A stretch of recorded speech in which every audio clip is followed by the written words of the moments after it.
이제 척추 질환은 크게 네 가지 카테고리로 나누는데 두 번째 질환이 허리 질환들입니다. 허리 질환의 대표적인 게 어떤 게 있죠?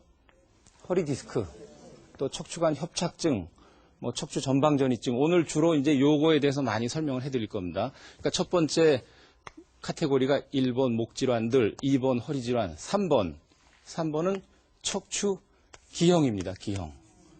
그래서 척추 기형, 뭐 딴 말로 척추 변형 그런데 대표적인 병이 조금 전에 척추 측만증 말씀하신 척추 측만증이 제일 대표적인 병인데 측만증은 옆으로 휘는 병이죠. 근데 이렇게 앞으로 휘는 병 있죠. 후만증. 대표적인 게 꼬부랑 할머니. 나이가 들면 누구나 이제 뭐 저도 그렇게 되고 여러분들도 나이가 들면 허리가 굽는 걸 피할 수 없죠. 그런 게 이제 척추 기형. 이제 또 여러 가지 병들이 있습니다. 그 다음에 네 번째 마지막 카테고리 이제 기타 여러 가지 척추 질환들이 있는데 뭐 여기에는 뭐 요새 관심들이 많은 골다공증, 척추골절 뭐 이런 여러 가지가 있는데 이제 오늘은 주로 허리 질환 위주로 말씀을 드릴 텐데 그래서 제가 어떤 병들을 이번 시간 다음 시간에 말씀을 드릴 쪽에 간단히 정리를 해놨습니다. 차트를 한번 보시면은 첫 번째 허리 디스크 말씀을 드릴 거고 이게 제일 뭐 중요한 병이죠. 그 다음에 디스크와 유사 질환들 비슷한 질환들 디스크 내장증 이건 처음 들어보셨죠? 조금 이따 이제 여러분들이 잘 알게 될 겁니다. 그 다음에 척추관 협착증, 척추 전방전이증 요거는 이제 디스크 유사 질환이죠. 그 다음에 요변성 후만증 이거 뭐 간혹 뉴스에 나오지만 이거를 그냥 간단하게 어려운 병명인데 우리나라 중년 노년 여성의 허리 굽는 병. 근데 이게 왜 또 앞에 우리나라 자만 붙냐?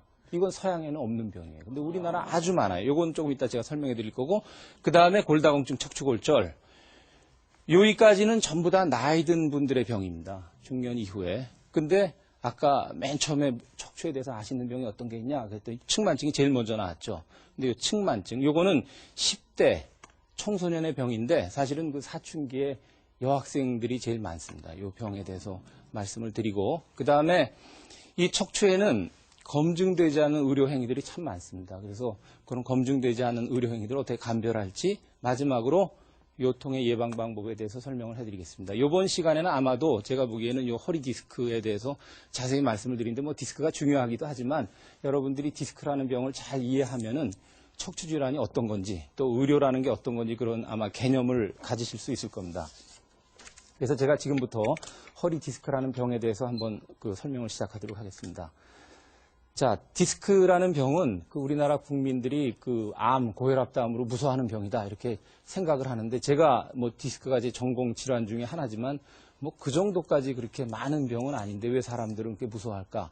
허리가 아프고 뭐 골다공증 골절로 이렇게 꼬부라진 할머니도 어디가 아프세요? 그러면 디스크인데요. 이렇게 얘기하는 거를 제가 본 적이 있습니다. 그러니까 사람들은 허리만 아프면 다 디스크다. 척추 질환이 디스크다라는 오해 때문에 그렇게 무서워하는 병인데 자, 디스크라는 게 어떤 병인지 이 모델을 보고 잠깐 설명해 드리겠습니다. 자, 요렇게 척추가 이렇게 있으면은 요게 앞에 이렇게 있습니다. 요 사이에 쿠션 역할을 해주는 게 디스크라고 제가 말씀드렸죠.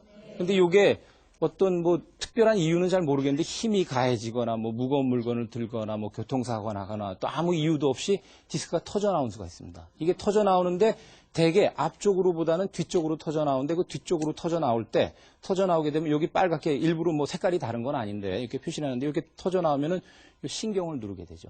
그래서 신경을 누르면은 요 신경은 바로 다리로 엉치를 거쳐서 다리로 내려가는 신경입니다. 그래서 디스크 증상은 허리가 아프고 엉치가 아프고 다리가 아프게 됩니다. 자, 그래서 제가 잠깐 자료 화면을 보여드리겠는데 저쪽에 자료 화면 보이시죠? 여기 보시면은 자, 여기 보면은 요거는 그 뼈고 이 뼈와 뼈 사이 디스크 여기 보이세요? 이 뼈와 뼈 사이 디스크, 요 디스크 요런 게 보이는데 요쪽에 보시면 이건 정상인 사람입니다. 요쪽에 보시면은 여기 허리 뼈가 있고 요 사이 디스크, 뼈, 디스크 이렇게 있는데 여기 튀어나온 거 보이시죠? 아시겠어요? 예. 요거는 MRI 사진인데 한 번도 병원에 와보지도 못한 뭐 한 저 시골에 사는 한 70세 된 할머니가 막 허리가 아프고 다리가 저려서 검사를 했습니다. MRI 검사를 해가지고 MRI 한번 보실까요? 그러면 제가 뭐 안 와요. 근데 한번 보세요. 그러고 설명해 주면은 디스크인데 당신이 디스크 걸렸는데도 그건 잊어버리고 나도 알겠네요. 그러고 막 좋아하는 분도 본 적이 있어요. 그 정도로 디스크라는 검사는 쉽게 알 수 있는 검사입니다. 자, 제가 금방 디스크의 증상이 세 가지가 있다고 말씀드렸죠. 허리 통증, 엉치, 다리 통증 이렇게 내려가는 통증인데 저희가 이제 환자가 오면은 환자한테 그림을 줍니다. 그림을 주면서 어디가 아프냐 한번 표시를 해봐라. 이렇게 사진을 줍니다. 그러면은, 자.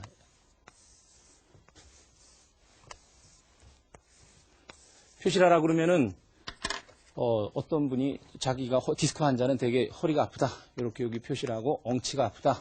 다리가 저리다. 이렇게 표시를 합니다. 이거는 진짜 디스크 환자죠. 근데 어떤 분은 그림을 주면은 가만히 있다가 그림을 그리기 시작하는데 머리도 아프고, 어깨도 아프고, 등 아프고, 또 생각하다 팔꿈치도 아프고, 다 아픕니다, 다. 이런 환자분들은 어떤 환자죠? 그렇죠. 가짜 환자? 가짜는 아니죠. 환자의 가짜가 어디 있습니까? 불편하니까 다 병원에 오는 거죠. 이런 환자들은 대개 제가 보기엔 두 가지입니다. 한 가지는 지금 말씀하신 대로 예민한 환자. 두 번째는 글쎄 내가 이 다리가 저리고 왔는데 가만히 생각하니까 이거 병원에 힘들게 왔는데 뭐 예약도 힘들고 왔는데 기왕이면 본전 뽑자. 아픈데 다 얘기하자. 라고 얘기해서 이렇게 하는 경우도 있을 겁니다. 근데 제가 여러분들께 한 가지 조언을 드리면은 특히 뭐 대학병원 같은 데 다 전문으로 나눠져 있죠. 제가 근무하는 서울 아산병원 같으면 척추도 목만 보는 선생님, 저 같은 뭐 허리나 척추 기형만 보고 다 나눠져 있습니다. 그러니까 가급적 전문적인 진료를 받으려면 자기가 가장 아픈 부위만 얘기하는 게 오히려 손해를 덜 보지 본전 뽑으려다가 아주 쫄딱 망하는 수가 있어요. 자, 이제 금방 디스크라는 게 의심이 될 때 허리도 아프고 엉치도 아프고 다리가 저리다. 그러면 환자를 눕게 하고 진찰하는데 요거는 여러분들도 집에서 혹시나 허리가 아프다 나 디스크 아닐까라고 의심이 될 때 간단히 해볼 수 있는 검사인데 이렇게 눕습니다. 누워가지고 다리가 이렇게 있죠. 여기가 골반이면은 한쪽 다리를 무릎을 펴는 상태에서 다리를 들어올립니다. 이렇게 들어올리게 하면은 정상적인 사람, 뭐 좀 유연한 사람 막 90도까지도 올라가는데 누운 상태에서 하는 거죠. 보통 뭐 한 60도 이상은 올라가는데 디스크 환자들은 한 20, 30도만 들으면 아프다고 소리 지르고 심한 사람은 10도도 못 들게 합니다. 10도만 들으면 하고 소리를 질립니다. 그러면 디스크를 의심을 하는데 자 이제 이렇게 디스크가 의심이 될 때 확진을 위해서는 정밀 검사를 하게 되죠. 정밀 검사. 그 정밀 검사에는 크게 3가지 종류의 정밀 검사가 있습니다. 자, 제가 이제 정밀 검사를 설명해 드리겠는데 첫 번째 정밀 검사는 조영술이라는 검사입니다. 조영술. 이것은 1980년대 이전에 많이 하던 검사인데, 이 검사는 우리 뇌에서 내려오는 척추 신경은 이 척수막에 쌓인 물 속에 떠 있습니다. 이렇게 우리 몸에. 근데 척추뼈 아까 공간 보셨죠? 손가락이 들어가는 공간. 거기 떠 있는데 거기다가 바늘로 조영제라는 약물을 투입을 합니다. 근데 바늘을 꼽는 게 뭐 넣었다가 뺐다